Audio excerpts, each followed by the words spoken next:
Hi, I'm Indiana personal injury attorney David Holub. At least once a week, we get calls from people who have been a victim of a crime and they're looking for legal assistance.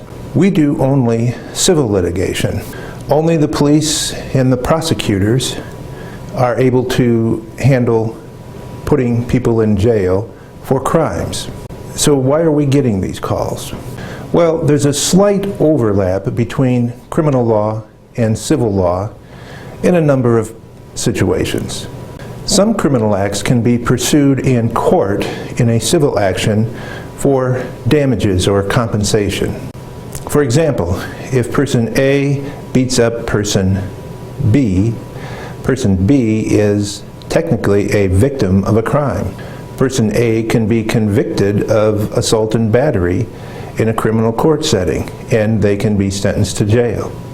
They can also be ordered to pay restitution, though there is little likelihood that they have the financial wherewithal to pay the restitution.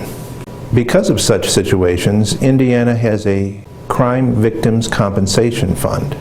Victims of violent crime can apply to this Violent Crime Victims Compensation Fund in order to get some of their medical bills paid by the fund. This is based on the typical recognition that criminals generally are not financially responsible and cannot be counted on to pay for the damage that they do. Technically, damages from a person who's committed a crime can be obtained in a civil court setting. However, most attorneys would advise not to pursue such a case. The reason is simple. You cannot buy insurance to protect you against the financial consequence of an intentional criminal act where you harm somebody. So without any insurance and without any independent financial responsibility, there's very little chance of collecting money if you try to pursue the criminal into a civil court setting.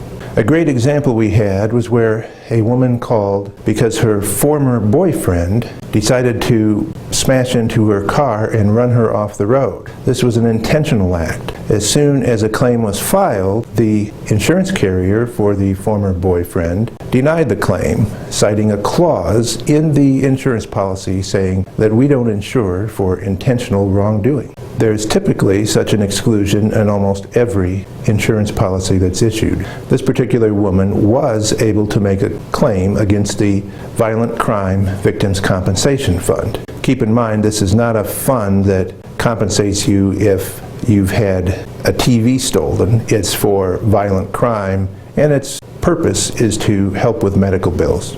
So why are we posting this video? Well, just to give you some general background about what you can and cannot do or expect to accomplish if you've had a situation where you have been injured as a result of criminal activity by another. Now, situations can be different in the sense that if you are at a bar and violence breaks out and the bar doesn't have bouncers to keep you safe and those kind of things, that's a different situation. I'm talking just one-on-one type criminal activity. Keep in mind, we focus on civil law. We cannot deal with the situation where someone needs to be prosecuted and put in jail. That's for the police and that's for the prosecuting attorney. We invite you to seek out the other videos that we have on our website, as well as on our YouTube site and our Facebook site. A link to all of our videos is at the top of each web page labeled videos or informational videos.